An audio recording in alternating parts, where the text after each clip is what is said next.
Hey, ladies and gentlemen, I am Pernigo, the author of Cosmonarchy. I would say at this point one of many authors because it's been pretty community driven. And of course I got my homie, Veek7, who made Cold Sweat, which we are going to be casting today as the battlefield.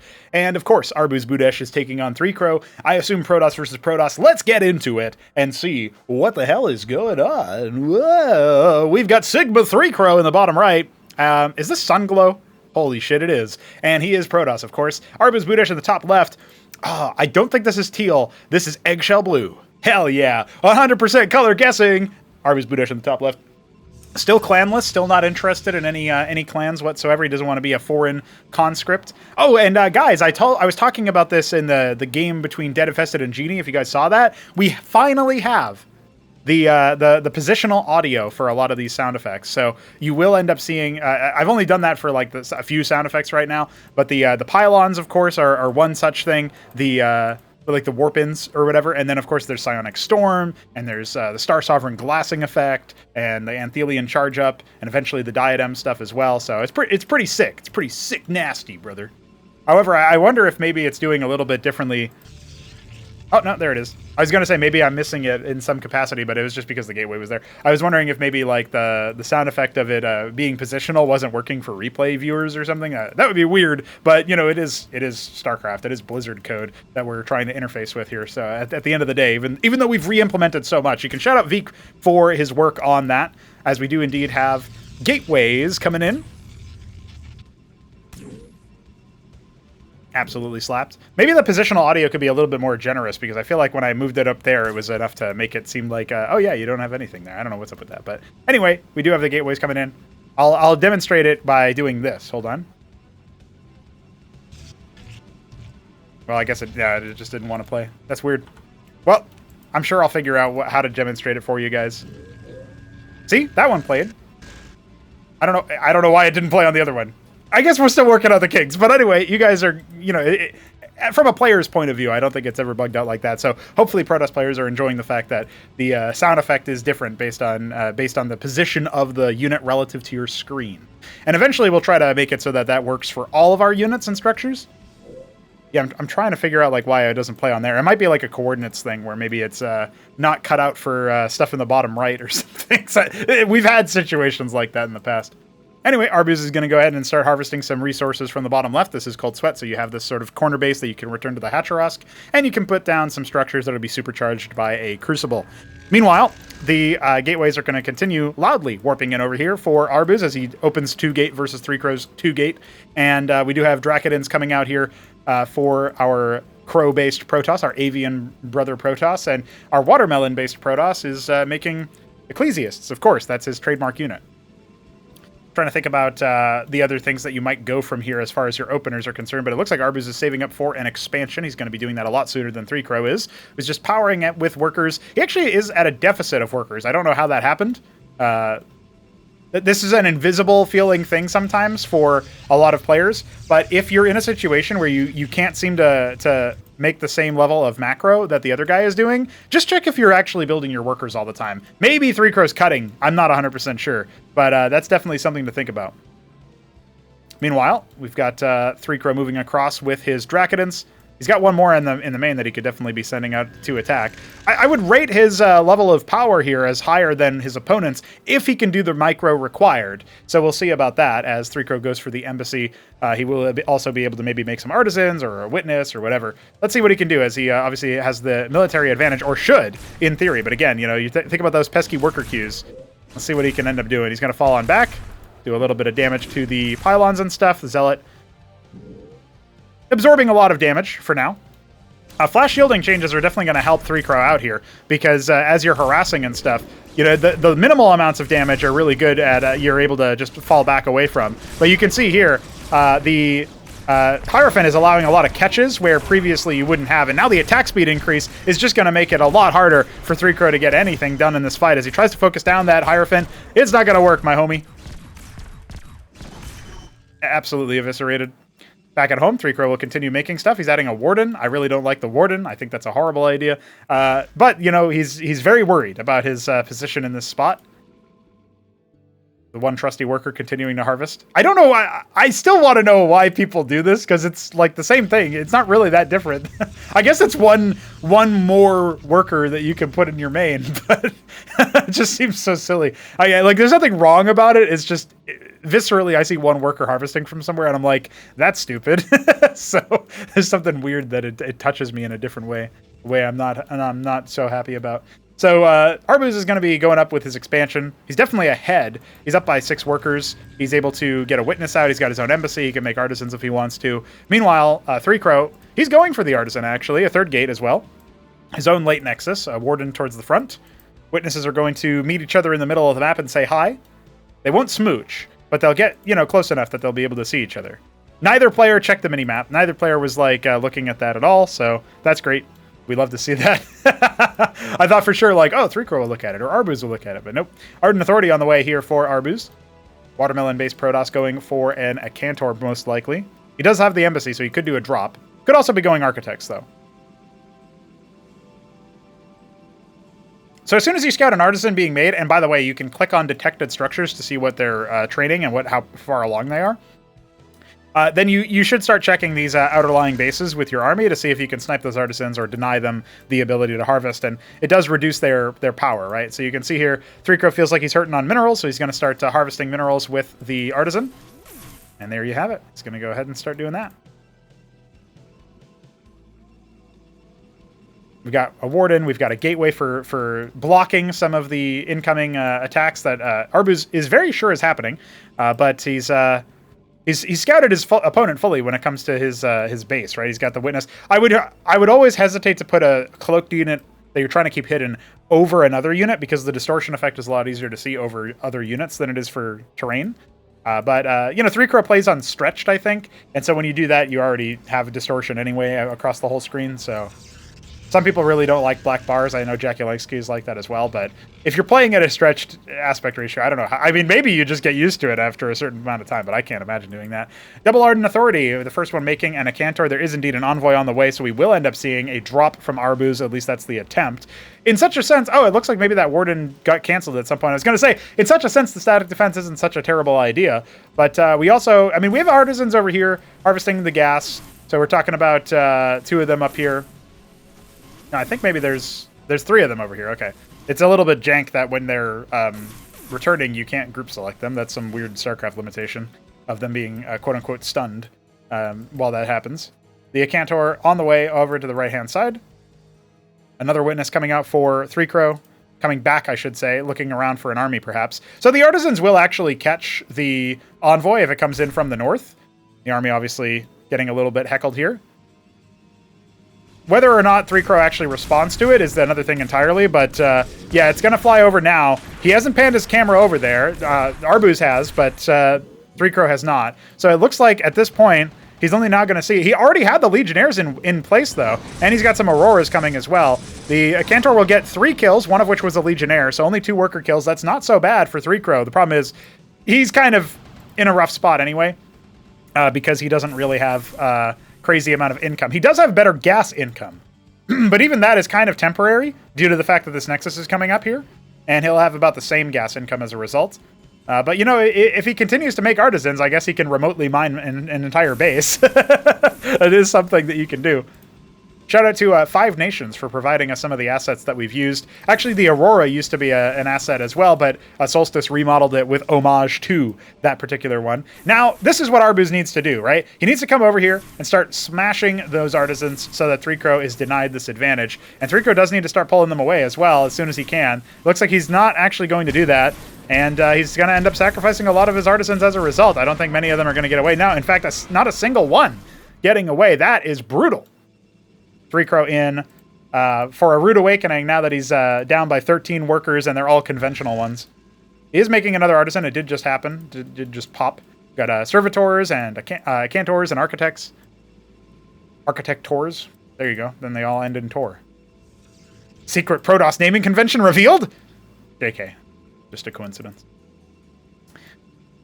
Going up to 5 gate from the 2 base position is not a bad idea for 3Crow. But I definitely think he needs to either secure an advantage in terms of another base, or he needs to step on this 3rd base so that Arbuz you know, his worker advantage is more limited. That being said, his worker advantage is kind of not really, he doesn't have like an oversaturation present at a lot of his bases. He's done a really good job of spreading out his economy. If you think about it, like, you know, most of his workers are, you know, like not oversaturating any one given mineral field. So this is kind of a nightmare for 3Crow, not that he knows it, because Arbuz is ahead, but it's not like he's been lazy with his worker allocation. His assignments are very good, actually. So I'm saying Arbuz is in a pretty potent position at this point. 3Crow not finding it super easy to contend with this. He's got his Auroras out. He is going to be able to maybe sandwich this attack force with the ground. I think he would have won the ground fight anyway, but the Auroras are going to come in here and be somewhat expendable as they just try to land on top of these Ecclesiast balls to do some more damage. They both ascend and avenge, so you're going to get the attack speed increase and the movement speed increase as a result of that.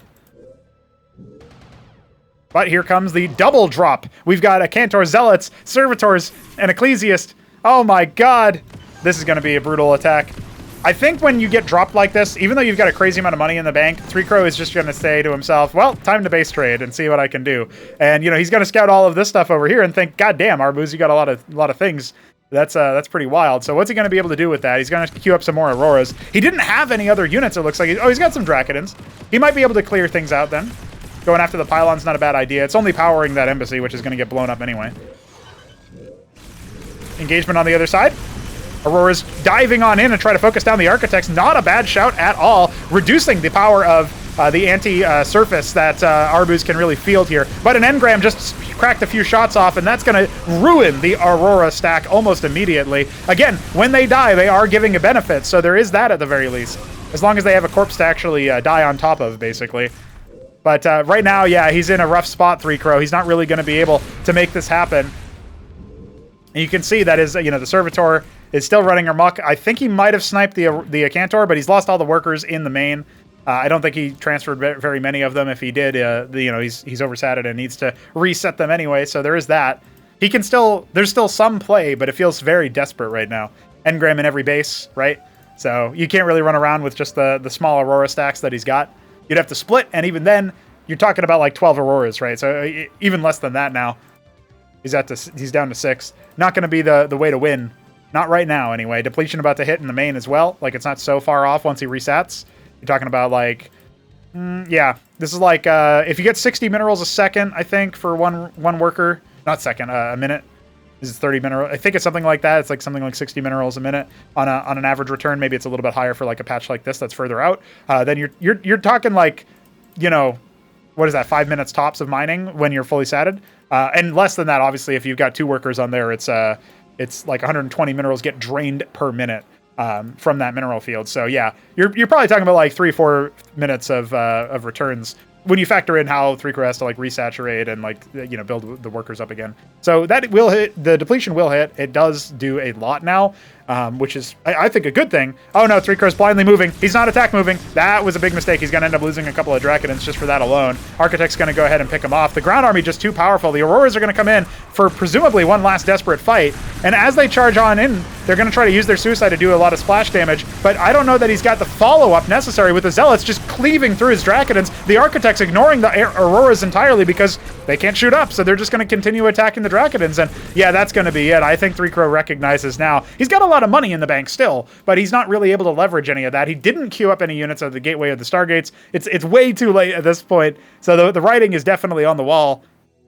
Arbuz continuing to add some pylons and set up his stuff over there. Oh, a detected witness there just gets absolutely shellacked as well. You know, insult to injury. A single Dracodon falls for Arbuz, but it does scout that the enemy has a minimal number of units. And yeah, I mean, 3Crow's going to try to maybe double expand out of the situation, but I'm not liking his odds. I'll tell you that much.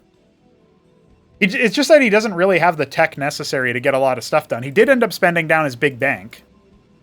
So there's that at least, right? Arbuz has a lot of minerals, but Arbuz is setting up a 4th base. He's saturating it as we speak. So he's slightly oversaturated on the 3rd, but well, I mean, even then, it's still effectively giving him some money, right? So it's not the end of the world. After you're past like the 3rd worker, it gives you nothing. So, but as of right now, he's only like 1 worker above saturation actually. So like quote unquote optimal saturation. So he's doing pretty well. Another drop gonna hit. That's going to drag away some of the resources. What's in this drop anyway? It's Vagrants and Zealots. It's not too bad. He's going to try to cancel the Nexus at the 3rd. Dricker's thinking about attacking with his own units, but the Architects are going to show up. I like that he's waiting a while to not just, spend Arbuz's time, but also to give himself the optimal situation as far as, like, figuring out what the ground army is. It's kind of smart there. The Zealots trying to get unloaded by the Envoys. I think they were getting body blocked or something. And you know what? The Vagrants, I think they might have killed a Panoptus there. So that's pretty rough. I don't think they killed any... it doesn't look like they killed any Scribes.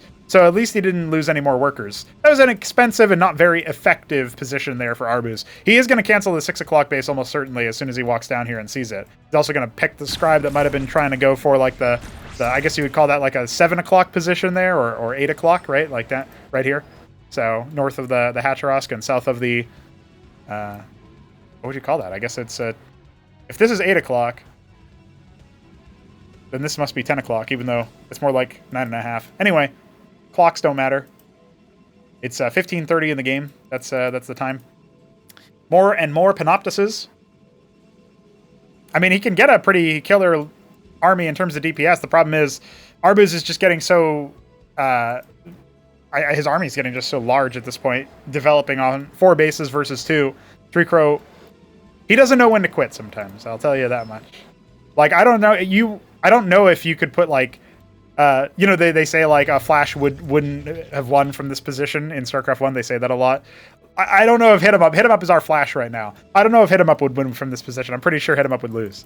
Because, like, he's so far down. He's got depleted main. He's working on depleted minerals as well, like, pretty soon. He's been contained to 2 bases. He's got some tools. You got all the Panoptuses. But, like, what can you realistically do from this spot, right? Maybe post in the comments, would Hit 'em Up have won from this position at 16 minutes in? I don't know. I feel like Arbuz has got a pretty steep advantage. So, not shade on 3 Crow at this point. What I'm saying is I don't think anybody could win from this spot. So that's the kind of thing where it's like, okay, when you're in that spot and you feel that way, okay, time to call it. Time to say GG. He's got a lot of Dracodons. They're gonna get splattered, and then I guess at that point it'll probably be time. Zealots charging forward, doing their best to not just absorb some of the damage, but also to get on top of the Dracodons. We had 19 Dracodons just a moment ago. The prediction of them getting splattered was a pretty easy one to make. But here come the Panoptuses for one last hurrah. I do think they probably should have been with the army, but you've only got 12 of them. And there's Vagrants, there's Hierophants, there's some Dracodons. Positron for some minor splash damage. He's trying to go after the Architects. He does pick one of them. But yeah, I think he's been bopped.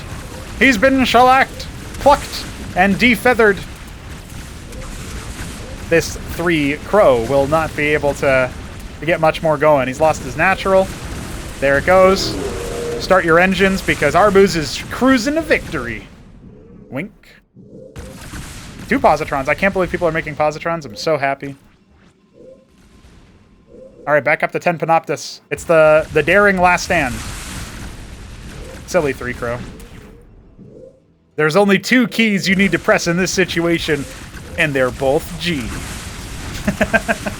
I'm testing out all these lines for like a hype moment of a close of a game, and then the close doesn't happen, so I have to think of more lines. So it's a test bed. It gives you the opportunity to see all sorts of different stuff. The Vagrant's focusing down gateways right now, a classic move. Now they're going to turn in and fight, and the Panoptuses will crumble. You don't need a Panoptus to see the end result of this game. There you go. If you don't know Greek, then you don't know what the hell I'm talking about, but that's okay. Arbuz is Greek.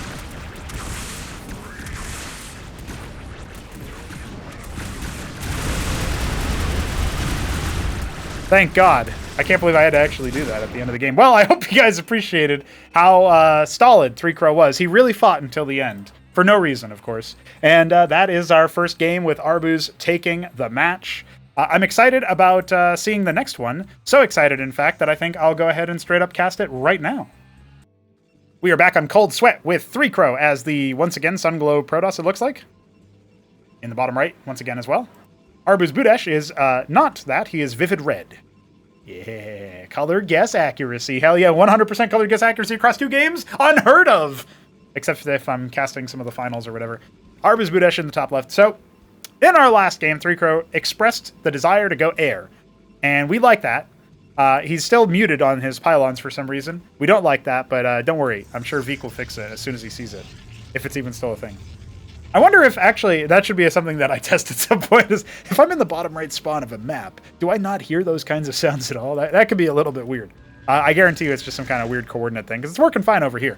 I guess the other thing it could be, although this doesn't make sense because 3Crow uploaded his replays and not Arbuz's version of it, is that like maybe whoever... Maybe it only plays for like the player 1 or something. I don't know. That's so bizarre though. Some more testing is required. But hey, it's a new feature. It's exciting. We'll iron out the kinks on it and get it situated and stable for release. Mostly it's very important for stuff like the Star Sovereign glassing, because that stuff is like a 15-second long sound effect or whatever. And I was thinking I would have to like separate it out into like 1 second chunks or whatever, and then just loop between them randomly or something. And we don't need to do that now. We have positional audio, so it's beautiful. It's the future, I swear. The future is just a little bit buggy sometimes. So, it's going to be a Stargate opener from Arbuz. Whoa! Right in front of his face. And look at that. 3Crow going to put down his own pylon right there as well. Like, hey, this looks like a good place to be. He's going 2-gate. So, he could just rush him down at this point. What is he going to... I mean, he's got minerals. Is he going to make a warden? Oh, no! He's forced a warden out. And another one coming down. Okay. Arbuz has to maybe take this somewhat seriously. Although back at home, 3Crow has no money to actually spend on anything, right? He's got to cancel this top right warden, I think. No? What's he going to do? That's the one that's going to finish sooner, so I guess maybe that's why Arbuz switched his target. And the other one, you know, he's got his own warden that's going to finish too, right? So he doesn't need to worry too much about that. This does deny some mining, and that might hurt you in a way, but he's just going Mass Legionnaire, adding a 3rd gateway. There you go. I made the sound for you. Oh, Arbuz also helped. Yeah, narrowly got it, dude. That was like the last millisecond almost on the cancel there. That would have been an expensive mistake. That's 2 Legionnaires that you could make, you know? I was thinking about this when I was casting Dead Infested versus Gerald Storm on Blackwater Bastion, but it occurs to me that we could probably have some kind of sound effect play for when a unit emerges, like a generic sound effect that like indicates a unit is done locally. And we could play that as a positional audio as well. So it would be like, you know, when a Zerg unit hatches from an egg, the egg plays a sound of the hatch. And it's like, it doesn't have to be per unit. It can be like a generic sound indicating that. I know StarCraft 2, for example, has that like whoosh sound from when an egg hatches. And I think that's kind of lame. Actually, I think there's a lot of their sound effects are really bad. But I like the idea of playing a general audio file for when that happens. I think it would add a little bit of something as like ambient audio. For when you're panning over a base and stuff. And hopefully it wouldn't be too distracting from a player standpoint. Now, we do have an Aurora coming. There's a secondary pylon making 4th gateway. Warden is out here. I don't think it's going to cover the units, unfortunately. So 3Crow is in a bit of a bind there. He hasn't harvested any Vespian, right? So this is a little awkward for him. He should just make like another Warden, obviously. But he's actually going to be able to drag the Aurora in a little bit. It's only doing some shield damage. The Legionnaires all went out across the map. I'm pretty sure this is going to end really horribly for Arbuz, but I guess we'll see. Hey, look at that! We heard the sound for the Wardens warping in. What the fuck? Why was it? That's so weird. Anyway, the Aurora is now stuck attacking a Warden instead of Scribes, so not doing very much heckling. Meanwhile, Zealot getting immediately enraptured, and then same for the Ecclesiast, which lasts a lot less long. Now, if you go after the pylon here, you're king among kings, but instead he goes after the Warden. Well, I don't know. It doesn't look like any combat units are actually going to finish, so he's going to go after the pylon next. And, I mean, the Panoptists are dealing some damage. A lot of additional pylons being made, but he's just going after the workers right now. Talking about, what, 5 Legionnaires still alive? He's getting a lot of worker kills down, taking the worker advantage. Meanwhile, his Wardens did kill that Aurora back there, so not as much disadvantage there in that position. Oh my goodness. What a massacre. What a disaster. I feel like if he had gone after the pylon, admittedly he would have had less surface area because the Warden would have actually still been in the way. But going after the pylon earlier might have made a bit more sense because you would have depowered stuff earlier. You can't know how far along they are based on just looking at them. And then maybe that would have allowed you to go after more stuff like the pylons, the other pylons, to further deny additional air units being made. We now have 4 Drakodons being made at a time, though. So, you know, that's looking pretty good for 3Crow as far as attacking the Panoptises. He's also adding a single Hierophant. That's a really good choice because you can like pick the slow on the individual units and then heckle them to death with the Drakodon attacks. Like, well, it's not really a heckle, I guess. The Drakodon attack is more like a left hook, you know? It's like an uppercut to the face. It hits pretty hard. So here we go. Initial damage dealt, you can see. 4 of them just knocking them down to almost no shields. So it takes 6 Drakodon shots to break the shields of a Panoptis. So that's like a break point we can think about. But also, it's there's a Hierophant there. I don't think Arbuz is going to be able to make this one work. I think he's practicing a style. Obviously, Arbuz is a guy who plays a decent number of games. Here we go, trying to go after the pylon, and 3Crow's just going to walk across the map, apparently. This pylon is going to power all the wardens, right? So that helps. More pylons being made. Another warden being made. I don't think yet. So 3Crow has a pretty good response to this, actually. On its face, you might think, just fight the Panoptises. You don't want to lose your stuff. But he's already invested in static defense, right? So it's actually really difficult to make that argument when you can just go across the map and kill him because you know he doesn't really have that much back at home, right? And so we'll see what 3Crow does. If he dallies, you know, then, you know, he's walking right past it. Brilliant decision making right here. Like, this is all the right moves. I mean, brilliant might be overselling it. It's like maybe somewhat obvious to more experienced RTS players, but I just want to like underscore that, right? Like, this is really good stuff here. He has an army that can deal with the air units, and he's taking fights where Arbuz is really async, right? He's got more units that he could be using in this fight, and now he's going to try to see if he can focus down the Hierophant. It's a smart initial target, especially since it reduces attack speed bonuses and stuff. But like a lot of Arbuz's units are not really synced up right now. Let's see what's... 3Crow's not doing anything back at home, but he is still just mopping the floor with these air units, so... He's down to only 4 Drakodons, but yeah, it's just going to be GG. Arbuz is not able to hold the line, and 3Crow just took a game off of Arbuz. And again, you know, you can say that Arbuz is experimenting with the build order or whatever, but 3Crow is feeling pretty good about himself after that one. I know because he was like, dude, I can't wait for you to see this series. And so he must have been referring to the fact that he was able to do that. We do have one game coming up. We'll be casting that and another point. Hope you join us for that match. And congrats to 3Crow for taking Arbuz down. He tried something different and cheeky and very greedy and very aggressive, and you were able to punish him. So good work on that. I don't know how well the double warden opener in his base was ever going to work, but I like the idea that you denied him his mining time. I don't know. I have to math it out, and I'm not going to. So somebody else might be able to math it out, how much resources were lost or whatever. But I feel like maybe that's one of those situations where it didn't really equal to the amount of resources invested in the pylon plus the 2 canceled wardens. That being said, still pretty cool. And I like the idea that it did some damage economically, so or maybe spiritually. GG, boys. We'll be back soon.